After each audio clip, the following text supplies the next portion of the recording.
Hey y'all, today have a legend, another legend in the game, Kenny Mayne from out in is it Seattle or where is it in Washington, Kenny? Well, long story longer, I got remarried. My daughters were in the Seattle area. My wife was back in Connecticut. After I'd left Connecticut, right? I was there for a long time. Moved back to Seattle, stayed with ESPN, got remarried. So for several years, I'd be in Seattle for 10 days, Connecticut for 10 days, Seattle for literally for 3 years. Now everybody's old. I got a college graduate daughter. I got a senior at BU. Together we have four. So the next one's at USC. The last one's in Connecticut in high school. So I'm mostly in Connecticut actually. But when I'm not, I love being out west in Kirkland, Seattle. I miss the West. You did 27 years, I believe, over at ESPN as one of the major voices over there, and a lot of the very good segments on the Sunday NFL Countdown. It was the main event. Am I right? Yes. Yeah, well, those were fun days, man. We started doing that. It's funny how we even fell into it. It was baseball where it started actually. So I'd always, taken sports. I took serious things seriously and the rest of it less seriously, right? And one year they said, "Hey, we want you to go to 5 cities in 5 days, opening week of baseball. You're gonna be everywhere around the country, celebrating the start of the season. Do fun stories, do serious stories, do whatever you want." It was just kind of wide open, right? And by like day 2, me and the guy that I was working with, this guy named Tom McCollum, it just hit us at breakfast. It'd be funnier if we told him what to say, not hope it's funny and try to make a funny story out of something that might not be funny. But if we can construct a bit, like a sketch. Yeah, absolutely. Hey, here's your line. Or if not directly the line, the neighborhood of what we need to make it funny, right? Yes. And from there, we then went back and said to the football people, "Hey, we think we found something here. We kind of know how to make up these little comedy scripts based on reality or totally fictional. Can we just run with it, see what happens?" And we went team to team, found willing players, willing teams, did it for like 10 years or more. And, I'm glad it turned out that way. So it was kind of funny because part of my life was still doing quote unquote journalism, covering sports, right? Whether we did it with an entertaining bent or covering real news stories in sports. And then the other half was, I get to kind of do this little fictional world. So it was a little weird wearing both hats, but I knew when to be serious and I knew when to screw around, which I favored, obviously. You absolutely did. You really did have range, on there, and you still do. Absolutely, you still have you have your show, Hey Mayne. I've listened to quite a few episodes. One of my favorite was, of course, Jamel. I knew as soon as you said that you were going to have a show, I was just waiting for it. I was like, I know it's going to happen. Talk about that. We had a good mix. And we're still going. We had some political folks, we had some entertainers, we had some old colleagues, athletes. So I tried to run really to kind of mirror my interest, right? Like who am I interested in? Who do I like? Who do I want to know more about? Sarah Kendzior, who I love, she has her own podcast, Gaslit Nation. We had Jason Kander, the ex-military / politician guy. The list is long. Aubrey Plaza, the actor, one of my friends, leaving out a million of them. But we had a blast doing it, and we just finished what we're calling season 2. So we're taking a little break, letting those run. Because the thing is, if somebody likes a name on your list, they can always go back. Oh, Christopher Absolutely. Guest, Jamal Crawford, Sue Bird, all these different people that you can kind of go backwards and click the button and find out what they had to say during a particular time.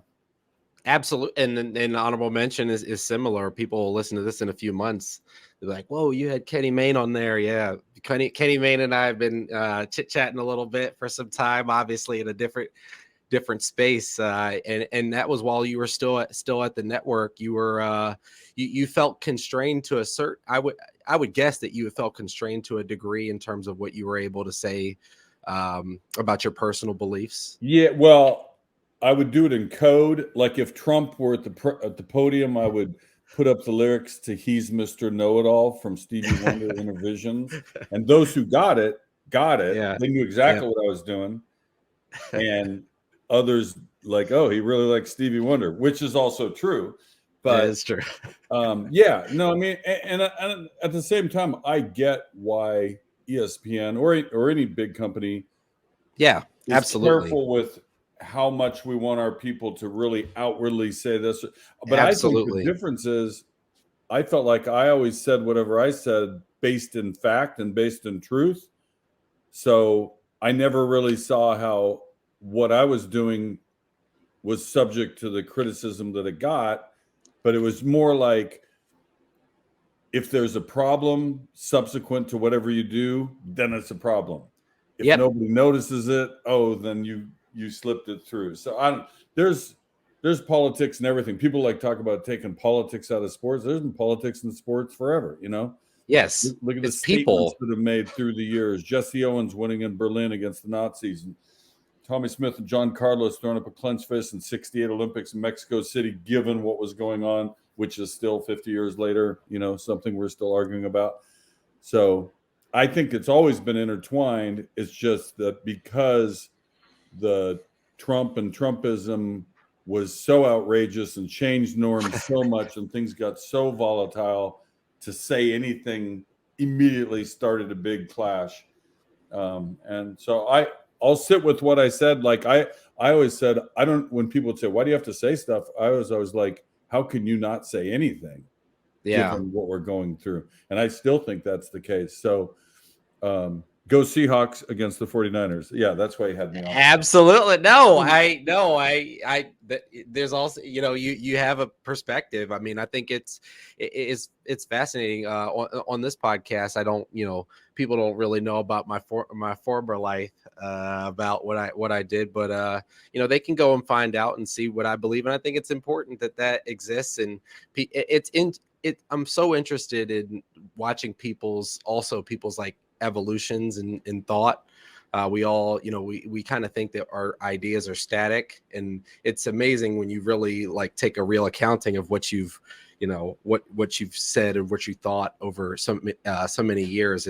It's really fascinating, and it's important as a society. We do that. It's awesome.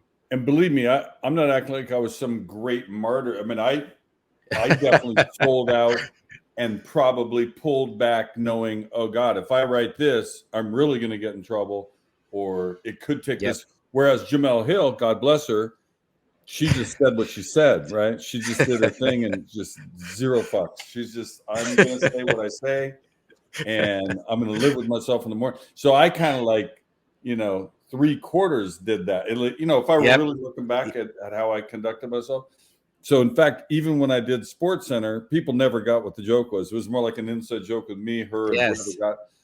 When somebody would shoot a 3-pointer, I'd say he made it from beyond the Jemele line. Jemele's going in deep, right? She's banging in the paint. Absolutely. Now, we're still in those times. People are still afraid sometimes. Some people really go for it. Right. And they suffer the consequences, or they get the praise, depending on others' point of view about where they're coming from. Right. Absolutely. There's a lot of people who are just like, I'm just going to do this one thing and I'm going to pretend the other shit's not happening. It's like, well, there's a lot happening. So it's kind of, I got 4 daughters, Gretchen and I each had 2. So we have 4 together. And I think of them first. I think of Gretchen and my daughters, like, how are they going to look at me? How are they going to feel? No, I don't do it for that, but as I do whatever I do or say whatever I say, it's definitely with them in mind. Like, there's certain moral things you can or do or don't do that your daughters and your wife are going to look at you later and go, was he good as a person? He's the head of our family. I don't mean the head in the old guys in charge sense. I mean, me and Gretchen are the heads of the family and together. And they definitely look at me and watch and observe, and there's something I should stand up for. Absolutely. So you're a Seahawks fan. I mean, people are picking y'all to get whitewashing this weekend. Do you think that there's a real path to getting a win with the weather and all that? I'm an optimist always. Remember when they were 7-9 and beat New Orleans? Remember we were like, how can you forget? We were like the Tampa of this year's playoff, right? Like not a great season really, but somehow we won our division, right? Once you're in, you're in. It's cliche, but it's true. It's like these are the very best team and the very worst team are not as far apart as we often think, right? These That's are true. world-class athletes, huge amount of pride, a lot of talent on every last team. It's the old any given Sunday thing. So yeah, and it's going to be raining. Excuse me. It's going to be raining down there. So that I think that benefits Seattle. Like, we know how to play in that. It's not going to change anything. And they have absolutely no pressure. They shouldn't have any pressure. They should be going down. All pressure on the Niners. We're in the playoffs. 49ers, there's so much expected. People have been talking, they've won a bunch of games in a row. They deserve to be a big favorite. They deserve to be thought well of. Their defense is amazing. This little new quarterback out of nowhere seemingly working out. They got a whole bunch of other weapons, McCaffrey, on and on and on. Home field. Everything says they should win, right? And they probably will. Absolutely. But is there a way to do it? Of course. Like once the game starts, I just hope Seattle doesn't dig a hole and we're down, 17-3 or something. Then it can get ugly. The longer you can kind of stay in the game and keep contact with your opponent, whoever they are, have a big fourth quarter, you got a chance. They're good players. And I just hope they do something to offset this ridiculous defense, the rush of Bosa and all that. Sometimes one method is to run right at the guy that you're most scared of. Don't let him dictate go at him and make him, double team him, run some action straight at him, run screens, run draws, get the ball out quick. Just try to make successful plays and don't get too far behind, because then it's a problem down there. That's what the Eagles did again in the first game against the Cowboys. They ran the RPOs at Micah Parsons, had Jalen Hurts running right at him, Miles Sanders running right at him.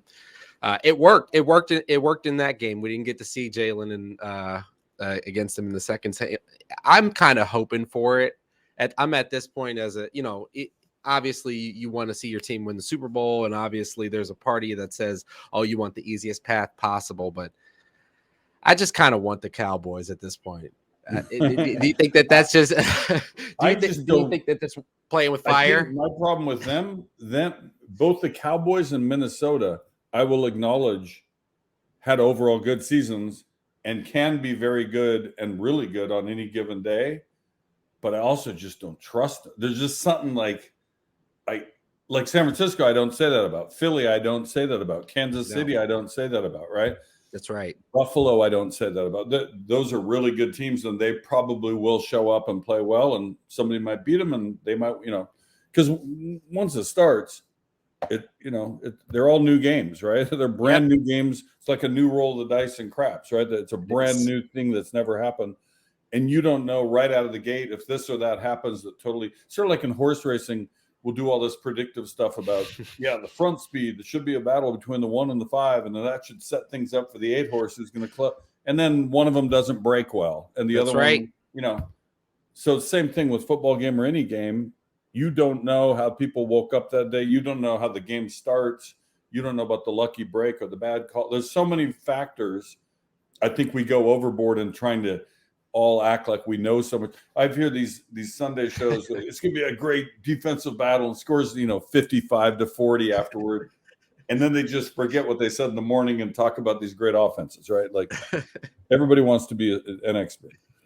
Absolutely. And we only remember when we said things that were exactly right. We seem to.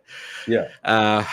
So my second favorite former Eagles coach, because of course Andy Reid's got a special place in my heart as an Eagles fan. Sure.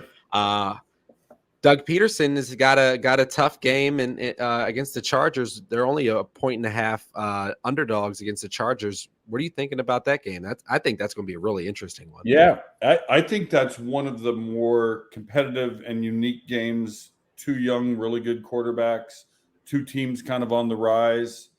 Not sure still why the Chargers played all their starters as long as they did last week when they already had that position, right? That was already cemented. There was no need. They couldn't have improved or fallen back. I know Williams. I don't think he's been declared out. No, right? I think but he's questionable and he's traveling, and they're hopeful that with the rest, he had a back issue. But yeah, that's a downer because Backs are tricky. Yeah. Oh, for any age, for real. Once you have a back thing, unless you get a lot of rest and find a way to, therapy it out, like it's with you. And football's not exactly the first recommendation to go out as an activity when you have a back issue, but he chose that profession. So we'll see. I wouldn't even want to pick that. I think that's a weird game. You got the home field. I think the Chargers are the better team in general, I would believe. But now they got to go across the country, and you got the guy injured, a couple guys actually. So I'd still say, if you said who's winning, I'd pick Chargers by a couple points, but it's a toss-up in my opinion. Absolutely. Totally with you. I'm looking forward to that game. I'm going to be locked in on that one. Could you paint me a scenario? Is there any scenario here where the Dolphins don't get completely run off the field by the Bills? I mean, what's the spread there? I would give a. I think I were 13 less. I'd pick Buffalo and probably give up to 10, 12, something. I think they're gonna. Yeah. I think they're gonna run off. I just don't see. I don't see here what the path is. Right. There was a time, early in the season, people were really surprised how well Miami was playing, and before all the Tua injury stuff, and that whole thing in itself is a whole nother story. What happened there? But, absolutely. They're a team over the next couple years. I'll give Miami that. They got a good little thing going, and they seem to be steering the right direction. But I don't think against Buffalo in Buffalo with all the momentum Buffalo is going to have at this point. No, not happening. So let's say the Vikings beat the Giants. Will Kirk Cousins still have that choker label on him, or he has to make it to like a conference title game? I mean, they played some good. They've had some good games. They've played some good football, but I kind of like the Giants there. Me too. They have like this. A lot of times, it's always easier after the fact. Obviously, everything is. Yep. Giants have just this little magic going. I don't know what it even is. Just. Yep. They weren't as highly regarded as a bunch of other teams, but all year they're like, they're a problem. They're nasty. Yeah. They play with an edge on both sides of the ball. They like their coach. Individually, different players, just like on the good years where it's not always this one person, somebody else this week is his turn. And I don't know. I wouldn't want to be playing them even. And again, we talked about at the top, I just don't fully. Now, they could prove me wrong. Minnesota could have some great run. I was like, all right, I was wrong. They actually were pretty good. But right now, you know how it is. Like certain players, it's like in an NBA game or a college game, and it's late in the game. It's like, don't give that guy the ball. I don't trust him. Like Minnesota's kind of like that to me right now as we talk before these start. And I'll be happy to apologize for being wrong if that's not the case. That's another one. I think for me, the Jaguars game and this game are ones where more of a coin flip. I could see it both ways, but I think I'm going with the Giants. I feel like the Giants probably, and they played like the Madden scenarios like 10 times. I think the Giants probably win this game 7 times out of 10. Yeah, I mean, I'm trying to, because I love first weekend NFL Plus, particularly with all these games, and you can kind of like construct either a real or a fictional parlay to follow along and have fun watching it, and it's fun. Like you can do it a couple different ways, in one case, go for it. Seahawks are going to win with money line, or in another case, no, they'll just cover. They'll lose, but they'll only lose by 5 or whatever, right? So you can kind of like play around with the math of it. I will say, it's unwise, and I violate this often. You should not let your heart dictate. Like, just because you love your home team, it's always going to cloud your judgment. You're always going to want to do better than they really can. You're almost better off just leave your home team out. Look at the other games more objectively. Sorry about that. My after I said the Madden thing, my stuff glitched out on me and it Oh, kicked me out. I thought you were going for a dramatic shot, and you could see the new kitchen that Gretchen said we had to have. Here's the That's thing about the awesome. new kitchen, and I'm not trying to make it a sexist thing, but I will say, you were talking about playing a game 10 times, right? What would happen 7 times, or whatever. I would say of every 10 Yeah. brand new kitchens, Yep. it was more likely in a heterosexual male-female relationship. More oftentimes, it was the wife who said, "We really need." Whereas I could have gone 20 more years with whatever. I didn't remember what was here before. I would like, is there food in the fridge? Does the stove work? Does the TV in the corner work? Do I care about the aesthetic? Instead, you spend a small fortune. Now we have this aircraft carrier for a counter out here. What happened? She gets to the shelving. She has some stuff over there. I don't know. If it makes her happy, that's great. Good job. I have my gym. I have my home gym, so that's what I enjoy.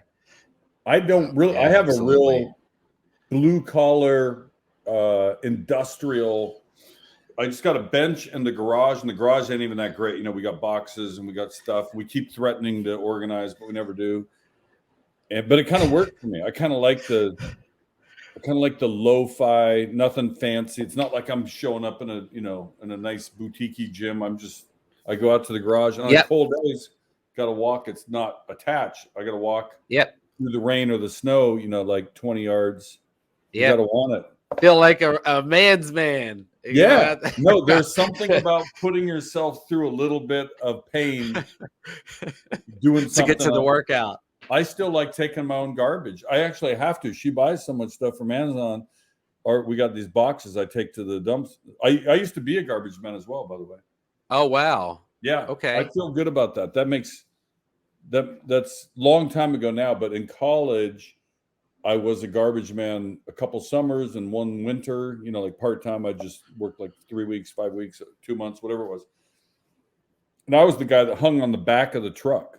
Called him a swamper, right? And you would grab. That means that you were grabbing the stuff. Oh, we'd pull up. He'd hit the big, the air brakes. I'd jump off, and he goes, "You that house and that house." I didn't always know the routes. The guy had to kind of like tell me, "I got these 3." I think they made me do most of the work, and they just cruised around. Like, "You got these 5 houses. I'll meet you around the corner." And you take your garbage can. You got a giant silver garbage can.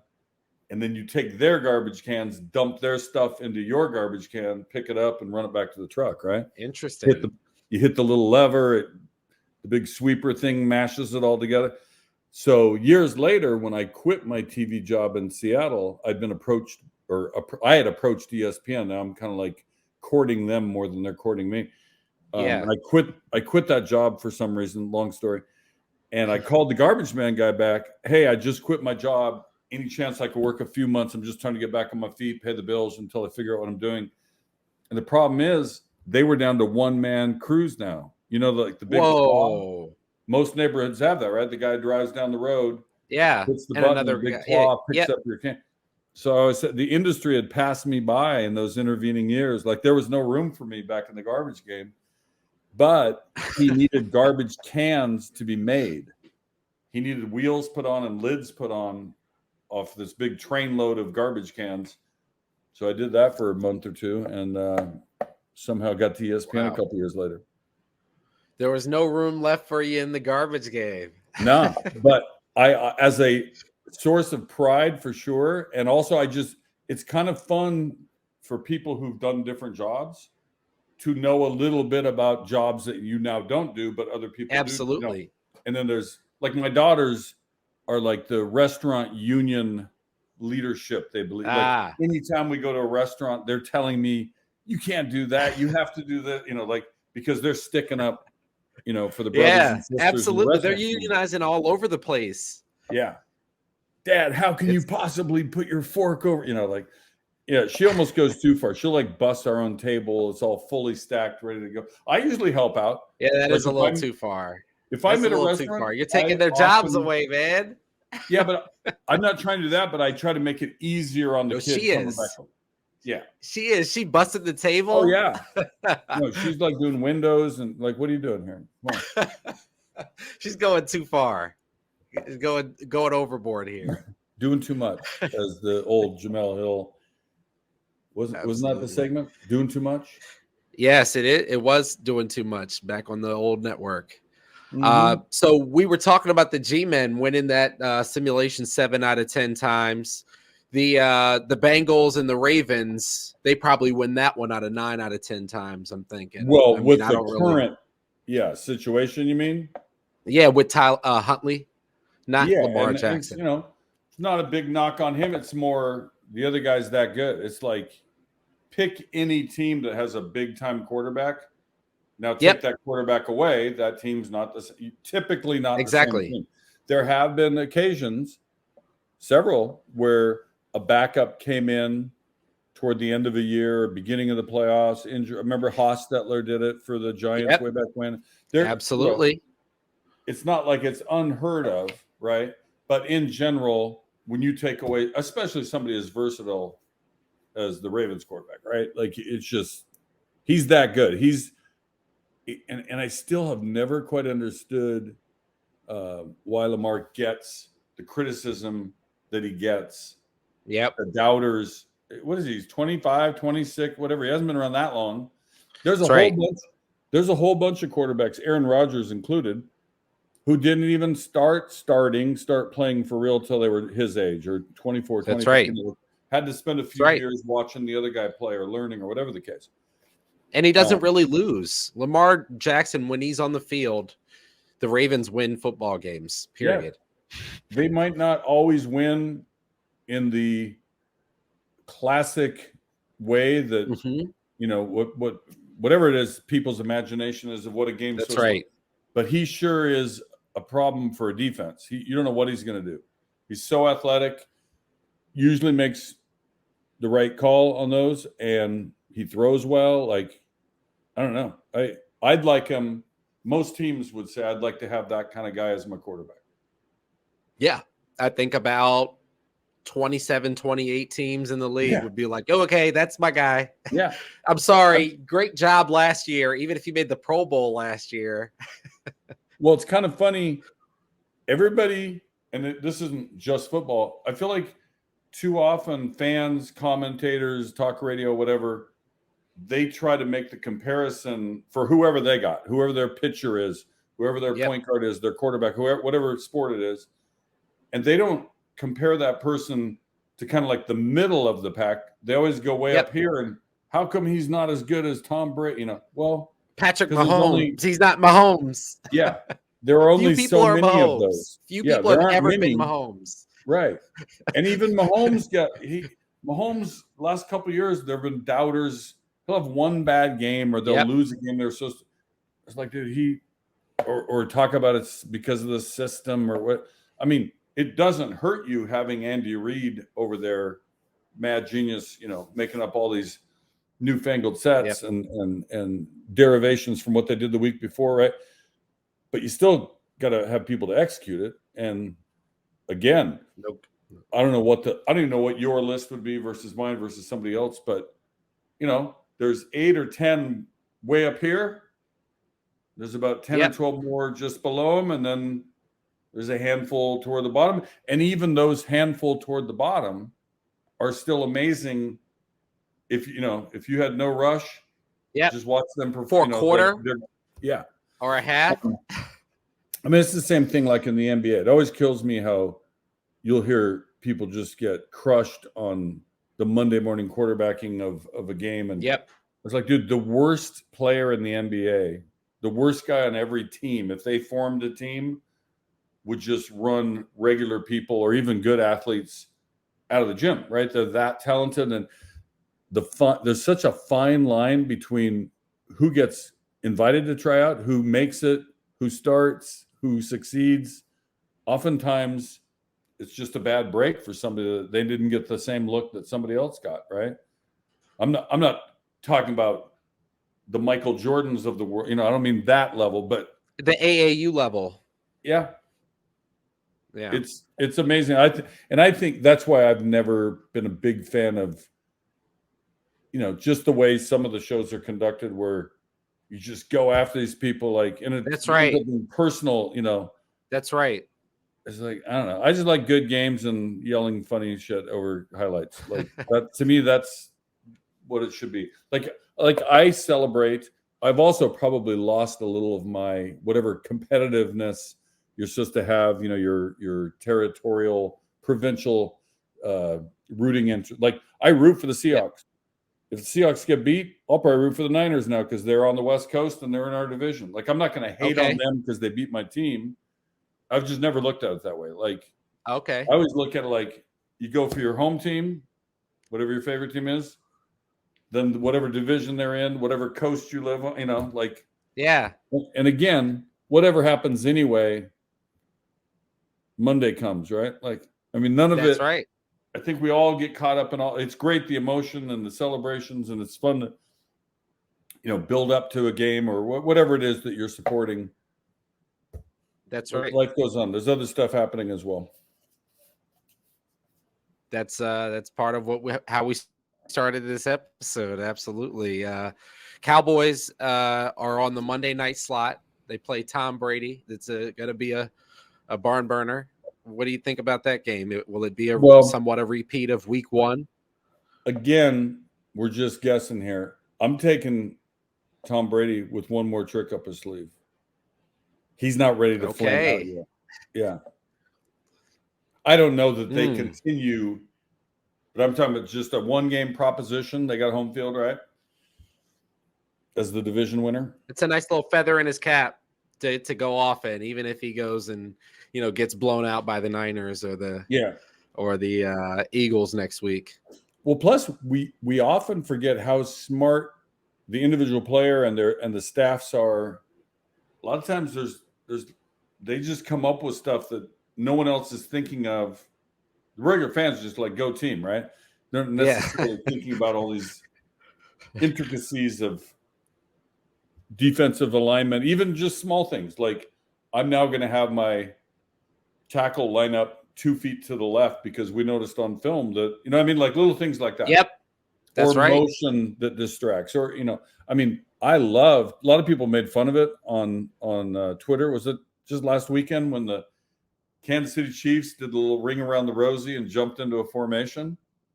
I was fascinated by it for a number of reasons. A lot of people on Twitter were like mocking it like it was silly and it beneath the, football decorum, or it's like, no, it was silly, but I can only imagine the Chiefs practices where, hey, we're going to introduce the such and such new thing we're doing, this new wrinkle, right?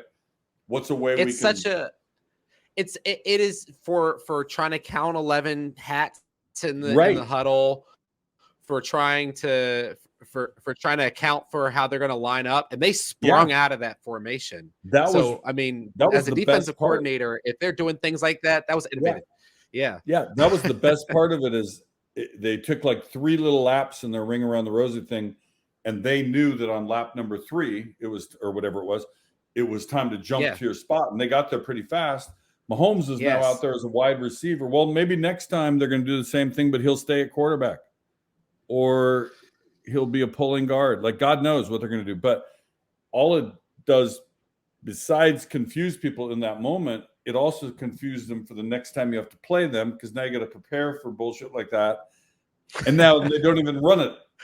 The next week they don't even run it, and you wasted 90 minutes of your practice. All right, what if Kansas City does this? They got that weird motion stuff at the goal line, inside flip pitches. I loved, by the way, what Detroit did against Green Bay, that little quick hitch and pitch. I could watch that play 1,000 times. Oh, that was great. Oh, the pitch because I try to teach it to kids. I try to teach it to the kids that I coached, but they don't get it. They don't get how a huge play can get made off of that. Right.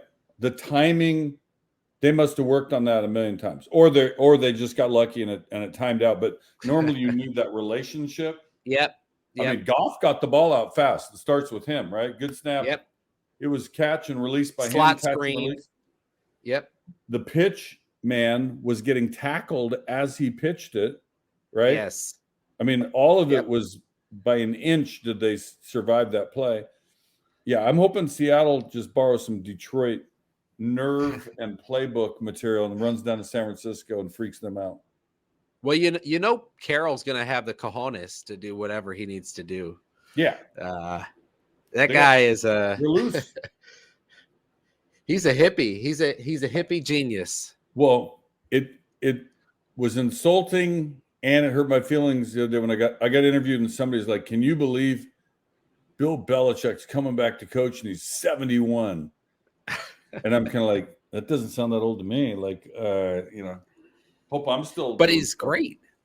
What is it? I mean, what's it take? People do all kinds of things at 71, right. 75, 80, 85. People do things. Yeah. Dude, we just lost Jeff Beck, the amazing acclaimed guitarist, right? He was something like 78, I think. I hope I'm right on the number. And he was still playing. And people, you look, all the tributes to him, people were talking about him as a contemporary, that he still makes great music. He still does, they weren't talking about a long time ago, I was, what am I trying to say? Let me start that again. I was made aware of Jeff Beck through Stevie Wonder, Talking Book. I'm like 12 years old. There's one song in particular where he actually says his name. He says, like, "Do it, Jeff." And Jeff Beck does "Looking for Another Pure Love." And so I didn't know who, I was 12 years old. Why would I know who some guitarist guy is, right?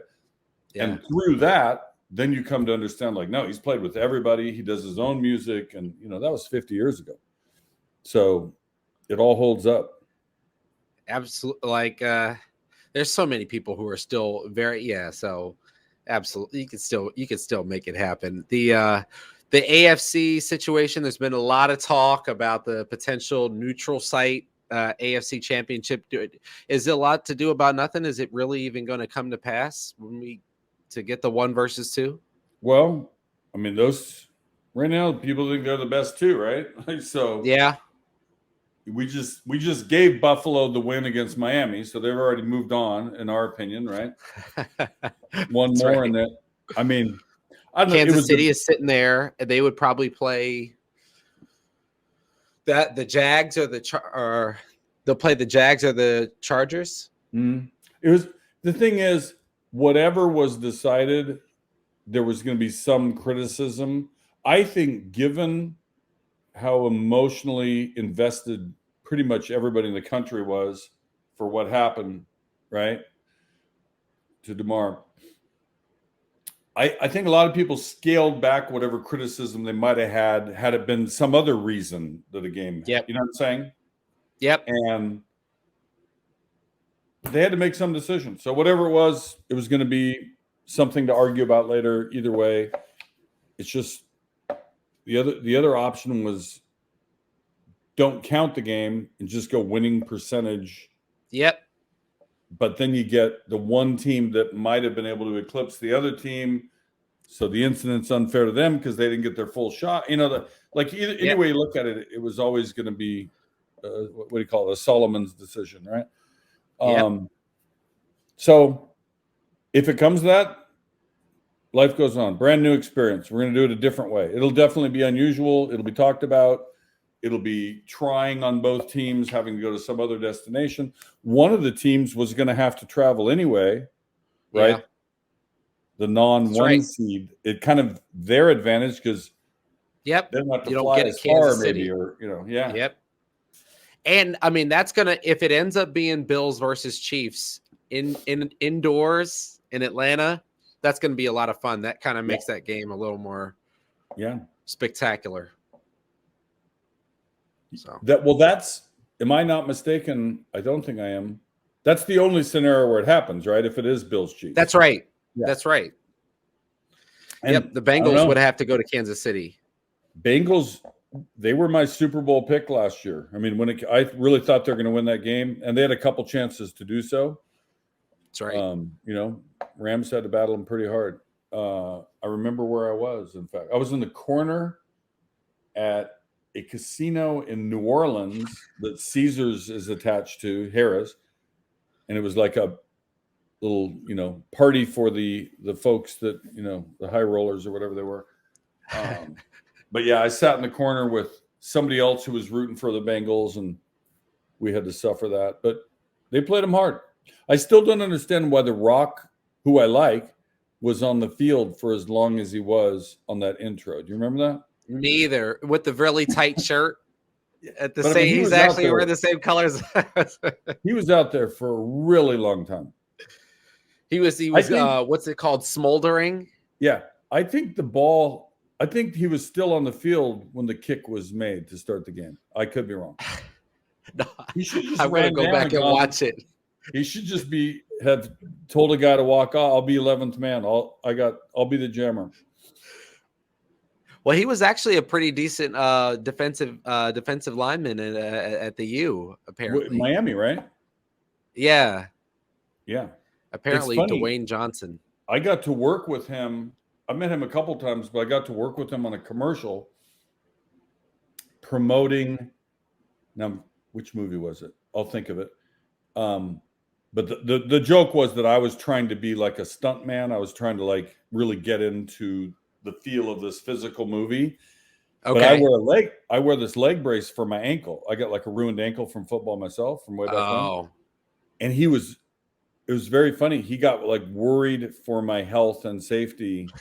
And that was fine. I was doing it because I knew what the bit was I wanted for the joke. Yep.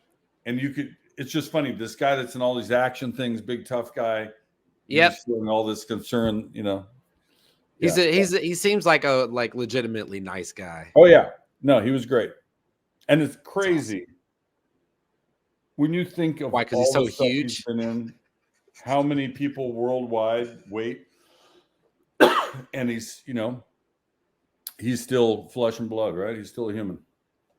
It's awesome. The good nurturing that he got from his folks. So which game this week is most likely to go to overtime, if you had to say? Is there money line on that? Is there an actual? I don't know. I don't know if there's probably some kind of prop bet somewhere. I don't know. It's funny on prop bets. After the games happen, it's really easy. I should have said so-and-so would be under 100 and over, yep. With hindsight, all of that stuff makes sense, right? Yep. Going in, it's just white noise. There's so many, especially when you come to the Super Bowl. The list is 5 pages long, I would, if I had to pick one, it'd be either Minnesota Giants or Jacksonville Chargers. To go to OT, that the people would love that. Tampa Bay Cowboys going to. I'll go Tampa Bay Cowboys. Yeah, in Tampa. Yeah. It's typically not the first thing I think of going into weekend, but if put to the question, I'm going to back it up. I'm going to say Minnesota. I'm sorry. I'm going to say Minnesota and Giants. Nice. That's it. I think that's going to be a good one. Y'all don't. A lot of some people are really hot on the Vikings. They think that they're going to just roll over the Giants. I think they're going to be mistaken. If they're rooting for the Vikings, they should be prepared for a closer game. The Giants are going to come with some intensity this week, and then they totally rested their guys. So you're going to have a fresh Saquon out there, Slayton, all those guys. So yeah, he'd be difficult to tackle. There's a whole bunch of those guys. I don't even know how those little 178 corners, they just throw their shoulder and they just hope. A prayer. Mm-hmm. Like Derrick Henry, the way Derrick Henry throws these guys. But I don't know how anybody ever tackles him. It's surprising. Yeah, there's certain guys. He's just menacing, coming. He's big. When some of these guys are he's got the big pads too. Yeah, he has for effect. He gets the big pads that are eye level. Yeah, and he's got his tail, his ponytail. Yeah, yep. So what's your ideal Super Bowl matchup, just in terms of, I guess you throw your Seahawks in there if you want to say that? The ideal, obviously, with my own self-interest, would be Seattle makes one of those crazy runs, unexpected, knocking off San Francisco, if that actually were to happen, Yep. then you're like, oh, nobody wants to play these guys now, right? Like each game, they'll be that team. They got to do it all. They on would the go road. to Philly next. Yeah, none of it would be easy. Wow, that would be amazing. I mean, but once you did that, you would have gotten all the work out of the way pretty much. Yeah. Well, I'm trying to remember how many times it's even happened though. I know the Giants did it. I feel like Green Bay got to a Super Bowl that way. As the last seed, yes. Like all the games on the road. Packers, Giants. I thought there was one that was halfway more recent. This is where all you the have way to the Super Bowl. This is where you have gotta have the host, statistical helper person over there that you just ask. Yeah.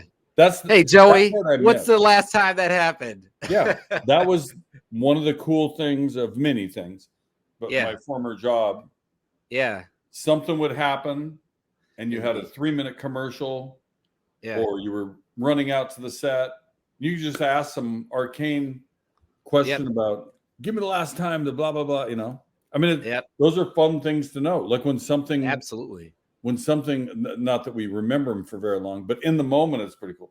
But when something happens that's unusual, and then oftentimes we're surprised by what the answer even is. Yep. Like, oh no, that's happened 300 times or whatever, you know. Like Tom Brady has some weird rushing stat or something like that. Well, the one I always laugh at, still do, they'll say that's the 4th time since 1909 that such and such has happened, right? Oh, yes.